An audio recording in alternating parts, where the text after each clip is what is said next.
বাংলায় ৪২ আসরের লড়াইয়ের তাপমাত্রা উত্তাপ কোথাও একটা ছাপিয়ে গিয়েছে ৪৩-এর তাপ। কারণ এই ৪৩ ডিগ্রি সেলসিয়াস যাতে রীতিমতো উত্তপ্ত এ বাংলা, শুধু তাই নয়, বলা হচ্ছে ১০০ বছরের রেকর্ড, শহরের উষ্ণতম দিন। তাই সেটা পিচকলা রাস্তা হোক, রোদ্দুর হোক, কিংবা এই মুহূর্তে সব থেকে কাঙ্ক্ষিত বৃষ্টি, সবকিছুতেই যেন চাতকের মতো চেয়ে বাংলার মানুষ। কিন্তু তারপরেও বৃষ্টি নেই। বৃষ্টি কবে আসবে সে উত্তর জানা নেই।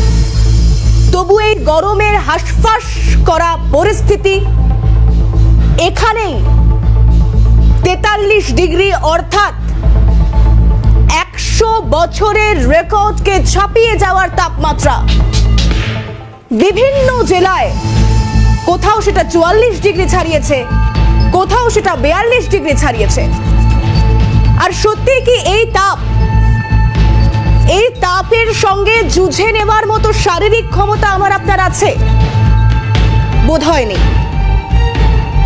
তাই আজকের ৫টার পাঞ্চের শুরুতেই সূর্যি মামার তাপ আজ এই সবটার দিকে আমাদের নজর থাকবে। কারণ আবহাওয়াবিদরা বলছেন যে ১০০ বছরের এই রেকর্ড ছাপিয়ে যাওয়া তাপমাত্রায় নাভিশ্বাস শুধু উঠছে তাই নয়, এই যে ওয়েদার, এই আবহাওয়া জানান দিচ্ছে যে গোটা পরিস্থিতি ম্যান মেডেড। তবে তার আগে একবার দেখিয়ে দেওয়ার চেষ্টা করি, আজ দিনভর অর্থাৎ ঘড়ির কাঁটায় বিকেল ৫টা মানে রোদ একটু একটু করে পড়তে শুরু করেছে। কিন্তু আজকের দিনে দাঁড়িয়ে তাপমাত্রা কোথায় দাঁড়িয়েছিল, কতটা অস্বস্তিকর আবহাওয়ার মুখে পড়তে হয়েছে আপনাকে আমাকে, কতটা অস্বস্তিকর পরিবেশ তৈরি হচ্ছে আস্তে আস্তে, পরিবেশ পরিস্থিতি তা নিয়ে আবহাওয়াবিদরা উদ্বিগ্ন, সেই বক্তব্য শোনাবো। কিন্তু একবার গ্রাফিক্যালি আপনাদেরকে দেখানোর চেষ্টা করব কোথাকার তাপমাত্রা ঠিক কোথায় দাঁড়িয়ে। বাঁকুড়া ৪৪.২ ডিগ্রি সেলসিয়াস অর্থাৎ তেতে পুড়ে যাওয়ার মতো অবস্থা। কলকাতায় সেটা ৪৩ ডিগ্রি সেলসিয়াস, শুরুতেই বলছিলাম, কারণ ৪২টি আসনের তাপকে ছাপিয়ে যাওয়ার মতো পরিস্থিতি। বাঁকুড়ার পর বীরভূম হোক, পুরুলিয়া হোক, তাপমাত্রা বাড়ছে। ঝাড়গ্রাম, সেখানে আবার পারদ ছুঁয়েছে ৪৫ ডিগ্রিতে, ৪৫ ডিগ্রি সেলসিয়াস ঝাড়গ্রামে তাপমাত্রা ছিল। পূর্ব বর্ধমান, যেখানে ৪৪ ডিগ্রি সেলসিয়াস ছিল তাপমাত্রা। এরই পাশাপাশি আরো বিভিন্ন জেলাগুলোর দিকে আমাদের নজর থাকবে। পশ্চিম বর্ধমান, সেদিকেও ৪৩ ডিগ্রি সেলসিয়াস। সকাল থেকে যে পরিস্থিতি, তাতে একের পর এক সানস্ট্রোকে আক্রান্ত এবং মৃতের সংখ্যাটাও বাড়ছে, পরিসংখ্যান তাই বলছে। বীরভূম, সেখানেও ৪৩ ডিগ্রি সেলসিয়াস ছিল তাপমাত্রা, অর্থাৎ পারদ ঊর্ধ্বমুখী, হাঁসফাঁস করা গরম। এবং সেখানে মুর্শিদাবাদ ৪৩ ডিগ্রি সেলসিয়াস অবধি পৌঁছেছে তাপমাত্রা। তারপরে দাঁড়িয়েও অস্বস্তিকর আবহাওয়া বজায় রয়েছে। এই অস্বস্তিকর আবহাওয়া আগামী সপ্তাহ পর্যন্ত কম বেশি থাকবে। মালদা, সেখানে ৪২.২ ডিগ্রি সেলসিয়াস তাপমাত্রা, নদিয়ায় ৪৩ ডিগ্রি সেলসিয়াস তাপমাত্রা। এই চাঁদি ফাটা রোদ, চিকিৎসকরা কি পরামর্শ দিচ্ছেন, আবহাওয়াবিদরা কতটা উদ্বিগ্ন, তাও একে একে আপনাদেরকে শোনানোর চেষ্টা করব। কিন্তু সর্বাগ্রে শোনাই যে আবহাওয়াবিদ তারা কি বলছেন। কারণ এই যে এত বছরের রেকর্ডকে ছাপিয়ে গিয়ে শহরের উষ্ণতম দিন, কি বলছেন আবহাওয়াবিদ সুজিত কর। শুরু। এই মুহূর্তে যা সিচুয়েশন, আগামী ৪ তারিখ রাতের পর থেকে সিচুয়েশন ধীরে ধীরে পরিবর্তিত হবে এবং ছোটনাগপুর মালভূমি এবং বিহারের বিস্তীর্ণ মালভূমি অঞ্চল ধীরে ধীরে সক্রিয় হতে শুরু করবে এবং তারপরে হয়তো কালবৈশাখীর মতো সিচুয়েশন তৈরি হতে পারে। কিন্তু তার আগে এই ৪ তারিখ পর্যন্ত জলবায়ু পরিবর্তনের সম্ভাবনা মোররলেস নেই বলে দেওয়া যেতে পারে। আজকে চূড়ান্ত তাপমাত্রায় পৌঁছতে পারে কলকাতা এবং দক্ষিণবঙ্গের বিস্তীর্ণ প্রান্তর। তার কারণ হচ্ছে এই সময় টোটালি হিট ট্রানজিশন অবস্থান করছে দক্ষিণবঙ্গের ওপরে, অর্থাৎ একটা চূড়ান্ত বৈষম্যপূর্ণ একটা জলবায়ু আজকে আমরা ফিল করতে পারি।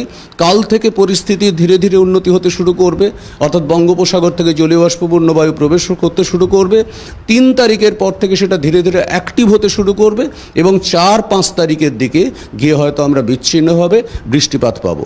কিন্তু এটাও বলে রাখি এর সঙ্গে এই বৃষ্টিপাত পাবো 4-5 তারিখে, এটা একটা আমাদের কাছে স্বস্তির বিষয় হতে পারে, কিন্তু একটা চূড়ান্ত অস্বস্তির বিষয় আমাদের কাছে ভাবতে এটা যে একটা ভয়ঙ্কর থান্ডারস্টর্ম ঘটতে পারে, অর্থাৎ এত তীব্র বজ্রবিদ্যুৎ সহ বৃষ্টি হতে পারে যার ফলে প্রচুর মানুষের প্রাণ চলে যেতে পারে। অর্থাৎ শুনে যে স্বস্তি লাগছে এবং শেষে যে থান্ডারস্টর্মের কথা আবহাওয়াবিদ জানালেন তাতে অস্বস্তি বাড়তে পারে, এটাই স্বাভাবিক। কিন্তু বলা হচ্ছে যে বঙ্গোপসাগর থেকে জলীয় বাষ্প যে পথে আসবে বাংলায়, কোথাও একটা কলকাতার মতো হিট আইল্যান্ডে পরিণত হয়ে থাকা এলাকা তার জন্য বাধা, এবং সেক্ষেত্রে দাঁড়িয়ে গোটা পরিস্থিতি যে ম্যানমেডেড সেটাও আবহাওয়াবিদরা বলছে। কিন্তু এই তীব্র গরমের জ্বালা জুঝে নেওয়ার জন্য আমার আপনার শরীর পারমিট করছে কি? আমরা রোগাক্রান্ত হয়ে পড়ছি না তো? আমরা অসতর্ক থাকছি না তো? এখান থেকে দাঁড়িয়ে চিকিৎসকরা কি বলছেন সেই বক্তব্য শোনাবো আপনাদের, শুনুন।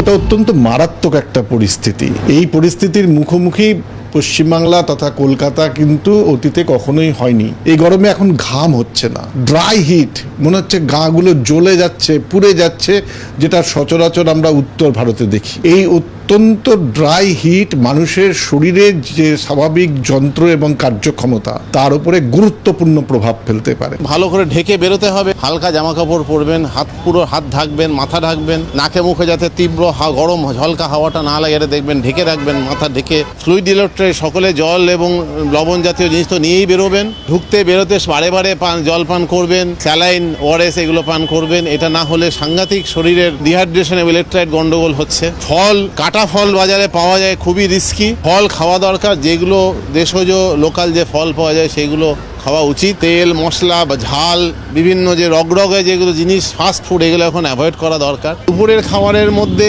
টক বা তেতো, যেগুলো আমাদের দেশজ খাবার, তেতো খাবার বা টক খাবার, দই, আমের শরবত, এইগুলো খুবই ভালো। আমের ডাল, টক ডাল, এগুলো খুবই উপাদেয়, হালকা এবং শরীরের পক্ষেও ভালো। মূল পুষ্টিটা মেনটেন করতে হবে। প্রচণ্ড ফ্যাট, প্রচণ্ড হাই প্রোটিন খেতে পারবে না। মাঝারি গোছের হালকা সবজি, হালকা রান্না, এগুলো খাওয়াটাই বাঞ্ছনীয়। সেক্ষেত্রে আমরা মানুষ যেমন অনায়াসেই নাকমুখ পেঁচিয়ে বেরিয়ে সতর্ক থাকতে পারি, কিন্তু পশু পাখিরা, একবার আলিপুর চিড়িয়াখানার ছবিটা আপনাদেরকে দেখাই, কারণ সেখানেও পৌঁছে গিয়েছিলাম আমরা। যে হাঁসফাঁস করা গরমের পরিস্থিতি, সেখানে পশু থেকে পাখি সকলেই জল খুঁজছেন, কারণ এই হাহাকারের পরিস্থিতি, তীব্র দাবদাহ, লু বইছে, 100 বছরের রেকর্ড ছাপিয়েছে তাপমাত্রা। তাদেরকেও ফল খেতে দেওয়া হচ্ছে, তাদেরকেও ছায়া দেওয়ার চেষ্টা করা হচ্ছে, কিন্তু এই পরিস্থিতির সঙ্গে যুঝে নেওয়ার মতো, মোকাবিলা করবার মতো ক্ষমতা তৈরি করবার জন্য যে ইমিউনিটি বুস্ট আপের প্রয়োজনীয়তা রয়েছে, চিকিৎসকরা সেদিকেই জোর দিতে বলছেন। আর এই গরমে হাঁসফাঁস করা পরিস্থিতির মধ্যে আরো একটা আপডেট আপনাদেরকে দিয়ে রাখি। মধ্য কলকাতা, সেখানে ইতিমধ্যেই ব্রেন স্ট্রোক বা সানস্ট্রোক হয়ে একজনের মৃত্যু হয়েছে। মধ্য কলকাতায় সানস্ট্রোক হয়ে একজনের মৃত্যু হয়েছে। এই পরিসংখ্যান বলছে এখনো পর্যন্ত তিন জনের মৃত্যু হয়ে গিয়েছে এই সানস্ট্রোকে, অর্থাৎ প্রচন্ড হিট, কড়া তাপপ্রবাহ, প্রখর রোদ, এই সমস্ত কিছুর সঙ্গে যুঝে নিতে গেলে যে সমস্যা হচ্ছে তার কারণ বশত সানস্ট্রোক, আর সেই তীব্র দাবদাহে ফের মৃত্যুর খবর সামনে আসছে। মধ্য কলকাতায় মৃত্যু হয়েছে একজনের, সানস্ট্রোকে মৃত্যু হয়েছে